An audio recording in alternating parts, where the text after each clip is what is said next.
আমি আজকের ভিডিওতে দেখাবো আপনারা কিভাবে খুব সহজেই ডিপি বক্স কানেকশন করবেন। আমরা এই বক্সটি সুন্দরভাবে কানেকশন করতে না পারায় আমাদের বসতবাড়িতে বিভিন্ন ধরনের শর্ট সার্কিট দুর্ঘটনা ঘটে। তাই এই ভিডিওটি আপনার জন্য খুব গুরুত্বপূর্ণ। মনোযোগ সহকারে শেষ পর্যন্ত ভিডিওটি দেখতে থাকুন এবং চ্যানেলে নতুন হয়ে থাকলে চ্যানেলটি সাবস্ক্রাইব করে লাইক, কমেন্ট, শেয়ার করে আমাদের সঙ্গেই থাকুন। আমাদের এই ডিপি বক্সের ভিতরে দেখতে পাচ্ছি 4টি সিঙ্গেল সার্কিট ব্রেকার এবং একটি ডাবল সার্কিট ব্রেকার রয়েছে। আমরা সর্বপ্রথম প্রত্যেকটি সিঙ্গেল সার্কিট ব্রেকারের নিচে ফেজ তার কানেকশন করে নিছি। এখন আমার হাতে দেখতে পাচ্ছেন এটি হলো মেইন লাইন। এখানে একটি ফেজ, একটি নিউট্রাল এবং একটি আর্থিং তার রয়েছে।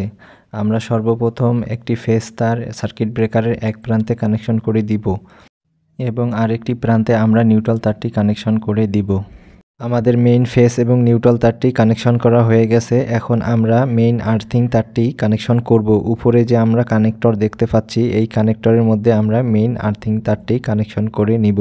আমাদের এখানে ডাবল সার্কিট ব্রেকারের নিচ প্রান্তে মেইন লাইনটি অর্থাৎ মেইন ফেজ এবং নিউট্রাল তারটি কানেকশন করে দিছি এবং উপর প্রান্ত থেকে মেইন ফেজ তারটি প্রত্যেকটি সার্কিট ব্রেকারে আমরা সংযোগ করে দিছি এবং মেইন নিউট্রালটি আমরা উপরের দেখতে পাচ্ছি আরেকটি কানেক্টর রয়েছে, এই কানেক্টরটিতে আমরা নিউট্রাল তারটি কানেকশন করে দিব।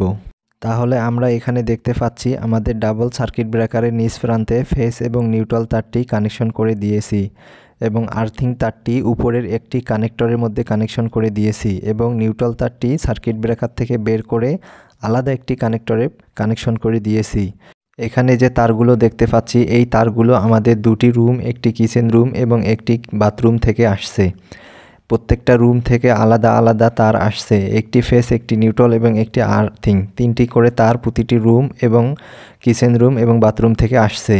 এখানে আমরা 4টি সার্কিট ব্রেকার দেখতে পাচ্ছি, সিঙ্গেল সার্কিট ব্রেকার। আমরা প্রত্যেকটি রুম এবং কিচেন রুম এবং টয়লেট রুমের জন্য আলাদা আলাদা করে সার্কিট কানেকশন করব। আমরা এখানে প্রত্যেকটি সার্কিট ব্রেকারের উপর প্রান্তে আমাদের প্রত্যেকটি রুম এবং কিচেন রুম এবং বাথরুমের মেইন ফেজ তারটি কানেকশন করে দিব। আমাদের প্রথম সার্কিট ব্রেকারে একটি রুমের ফেজ তার কানেকশন করে নিয়েছি এবং দ্বিতীয় সার্কিট ব্রেকারে আরেকটি রুমের ফেজ তার কানেকশন করব। আমাদের অপর আরেকটি রুমের মেইন ফেজ তারটি দ্বিতীয় নাম্বার সার্কিট ব্রেকারে কানেকশন করা হয়ে গেছে। এখন আমরা কিচেনের মেইন ফেজ তারটি তৃতীয় নাম্বার সার্কিট ব্রেকারে কানেকশন করে দিব। এরপর আমাদের বাথরুম থেকে আসা ফেজ তারটি আমরা চতুর্থ নাম্বার সার্কিট ব্রেকারে কানেকশন করে দিব।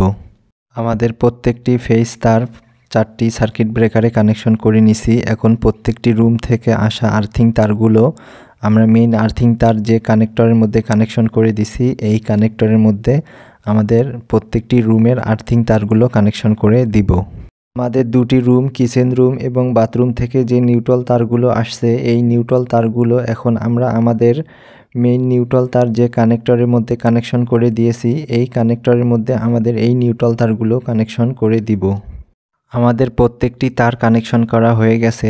এখন আমরা এই তারগুলোকে সুন্দর করে বক্সের মধ্যে সাজিয়ে রাখবো, যাতে যেন বক্সের বাইরে এই তারগুলো না আসে এবং সার্কিট ব্রেকারের উপরে না লাগে। এবং এই তারগুলোকে আমরা কেবল টাইয়ের মাধ্যমে সুন্দর করে আমরা সাজিয়ে নিব।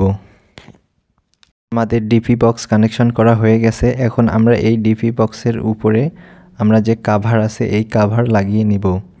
এই কাভারের দুই প্রান্তে দুটি নাট রয়েছে, এই নাট দুটো আমরা সুন্দর করে স্ক্রু দিয়ে লাগিয়ে নিব এবং কাভারটি আমরা সুন্দর করে আটকিয়ে নিব। আমাদের ডিপি বক্সের কাভার লাগানো হয়ে গেছে। এখন আমরা যদি এই কাভারটি খোলা এবং লাগাতে চাই, তাহলে নিচে যে একটি পুশ বাটন দেখতে পাচ্ছি, এই পুশ বাটনটা চাপ দিলে আমাদের কাভারটি খুলে যাবে এবং মেইন ডিপি সার্কিট ব্রেকারটি নামাই দিলে লাইন সম্পূর্ণ অফ হবে এবং প্রত্যেকটি রুম আলাদা আলাদা করে অন অফ করতে গেলে আলাদা আলাদা এমসিবি নামাই দিতে হবে এবং উঠাই দিতে হবে।